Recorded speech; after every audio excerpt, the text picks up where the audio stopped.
छोटा अस्पताल नहीं बना है। आप समझिए, जिस गांव में 50,000 वोट है, उस गांव में अगर अस्पताल नहीं बन रहा है और फिर भी लोग जाति के नाम पर, धर्म के नाम पर, भारत पाकिस्तान के नाम पर जाकर फिर वोट दे रहे हैं, तो लोगों की परेशानी कैसे दूर होगी?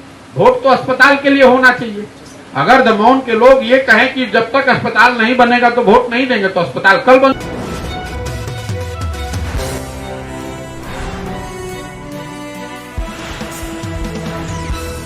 बच्चों के रोजगार के लिए वोट नहीं दे रहे हैं।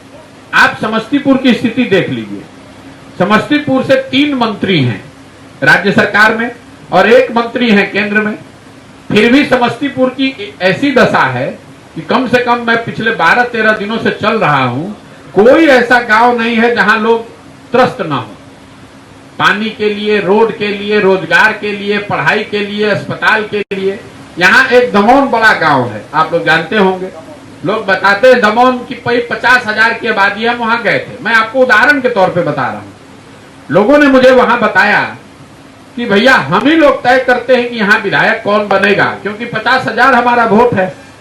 उसी गांव में लोग ये भी बता रहे हैं कि हम लोग 30 वर्ष से एक अस्पताल की मांग कर रहे हैं और आज तक वहां एक छोटा अस्पताल नहीं बना है। आप समझिए, जिस गांव में 50,000 वोट है, उस गांव में अगर अस्पताल नहीं बन रहा है और फिर भी लोग जाति के नाम पर, धर्म के नाम पर, भारत पाकिस्तान के नाम पर जाकर फिर वोट दे रहे हैं, तो लोगों की परेशानी कैसे दूर होगी? वोट तो अस्पताल के लिए होना चाहिए।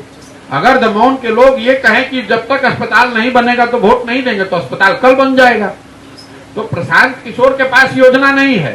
प्रशांत किशोर या जन सुराज सिर्फ आपको ये बता रहा है कि आप अपने वोट की ताकत और वोट की शक्ति और उसकी कीमत को समझिए।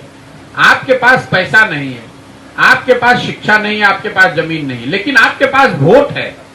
वोट की कीमत नाली गली नहीं है, वोट की कीमत सिलेंडर नहीं है, 5 किलो अनाज नहीं है। वोट की कीमत है आपके बच्चों का भविष्य।